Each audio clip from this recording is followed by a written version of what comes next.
Hi everyone, Bon-Psy here, just to give you a rundown of my latest tune, Ikigai.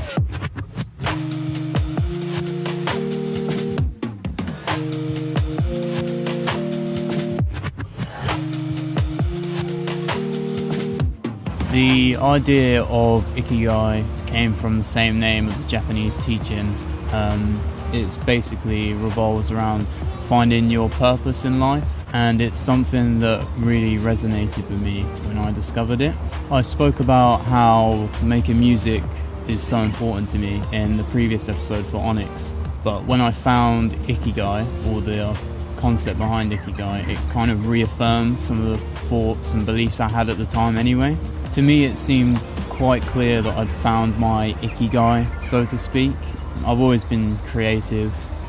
I make all the artworks, the music videos. I've always played instruments ever since I was a kid. But actually producing music always seemed like the most fulfilling of all of them to me. When you're in a really good flow and you're excited about the music you're working on, it's an incredible feeling that I haven't experienced with other forms of art, really. It's the kind of feeling that resonates throughout other aspects of your life, and I've noticed through the years that depending on how well my music is going and how productive I feel, usually correlates with my mood normally. When something is that important to you and has that much of an impact on your life, I think it's extremely important. And for me it feels like my duty to better myself as a musician. A lot of people don't get as lucky to find something that they enjoy so much.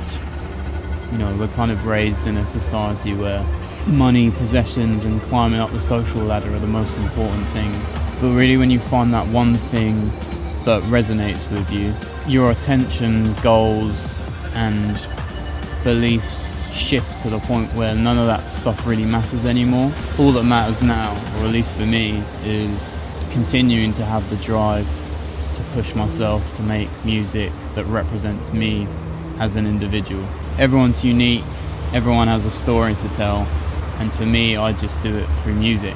Ikigai was actually in the works for about 2 years. I had these two separate beats that were completely different.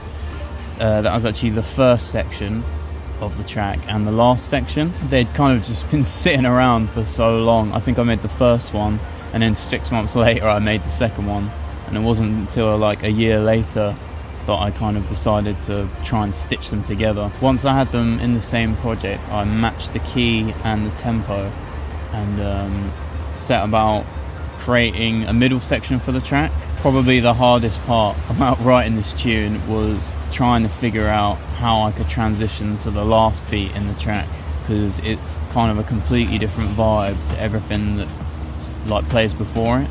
But I really wanted to push myself to make it work. It took a while, but eventually I was able to piece it together after trial and error, and that's basically how it came together. Around this time I became really interested in learning Ableton just on a deeper level.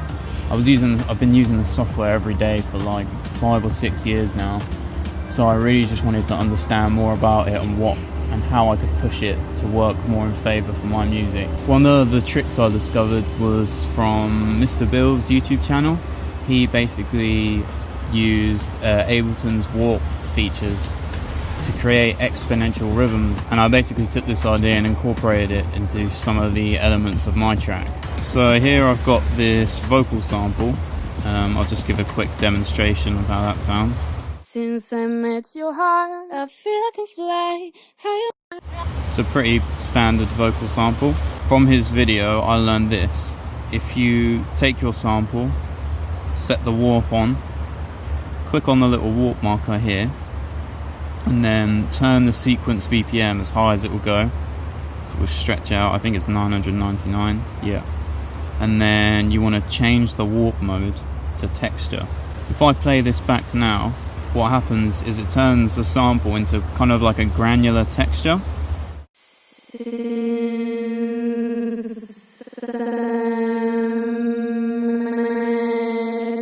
And then you can mess around with the grain size and the flux to kind of automate how it sounds and really glitch it out.